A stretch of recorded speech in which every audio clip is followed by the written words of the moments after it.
पिछली कथा में आपने देखा कि महर्षि व्यास के बार बार बोलने के बावजूद अश्वत्थामा ने अपना ब्रह्मशील अस्त्र वापस नहीं लिया, क्योंकि वह उस अस्त्र को वापस लेना जानता ही नहीं था।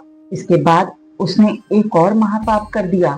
उसने बदले की भावना से उस अस्त्र को अभिमन्यु की पत्नी उत्तरा के गर्भ की ओर मोड़ दिया, जहां पांडव वंश का अंतिम उत्तराधिकारी पल रहा था। यह महापाप करते समय उसने एक क्षण भी नहीं सोचा कि वह कितना अनर्थ करने जा रहा है।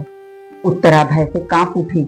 वह दौड़ती हुई भगवान श्री कृष्ण के पास पहुंची और करुण स्वर में घबराकर विनती करने लगी, हे प्रभु, चाहे मेरे प्राण चले जाएं, पर मेरे शिशु की रक्षा कीजिए। भगवान श्री कृष्ण जानते थे कि यह शिशु केवल उत्तरा का पुत्र नहीं, बल्कि पांडव वंश की अंतिम आशा है। उन्होंने तत्काल अपनी दिव्य योग माया से सूक्ष्म रूप धारण किया और उत्तरा के गर्भ में प्रवेश कर गए। गर्भ के भीतर वह अजन्मा शिशु भयंकर अग्नि और दिव्य अस्त्र के तेज से घिर चुका था। उसी समय उसने एक अद्भुत दृश्य देखा।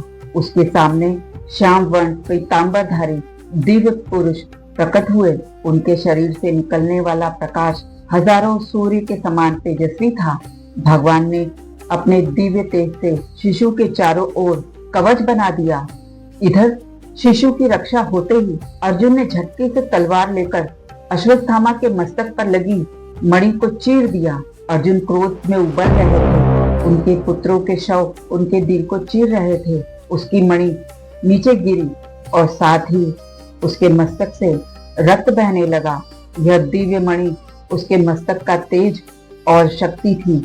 मणि छीन जाने पर उसका गौरव, बल और सम्मान सब नष्ट हो गया। शिविर में द्रौपदी, कृष्ण और उत्तरा के अलावा पांडव भी थे। भीम ने कहा, इतना दंड पर्याप्त नहीं है।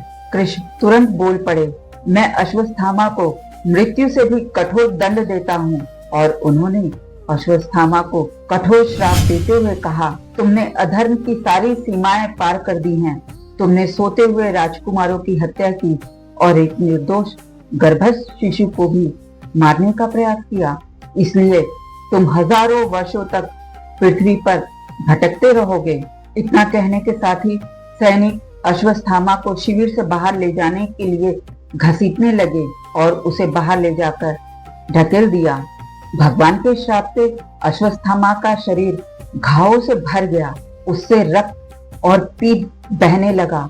वह लोगों से दूर जंगलों और निर्जन स्थानों में भटकने के लिए विवश हो गया, क्योंकि उसके शरीर से बदबू आ रही थी। अमर होकर भी उसे शांति नहीं मिली। उसका जीवन ही उसके लिए सबसे बड़ा दंड बन गया। समय बीता और भगवान की कृपा से सुरक्षित बचा वह शिशु जन्मा। चूंकि उसने गर्भ में ही भगवान के दिव्य स्वरूप का दर्शन किया था, इसलिए जन्म के बाद वह प्रत्येक व्यक्ति में उसी दिव्य पुरुष को खोजता रहता था। इसी कारण उसका नाम रखा गया परीक्षित।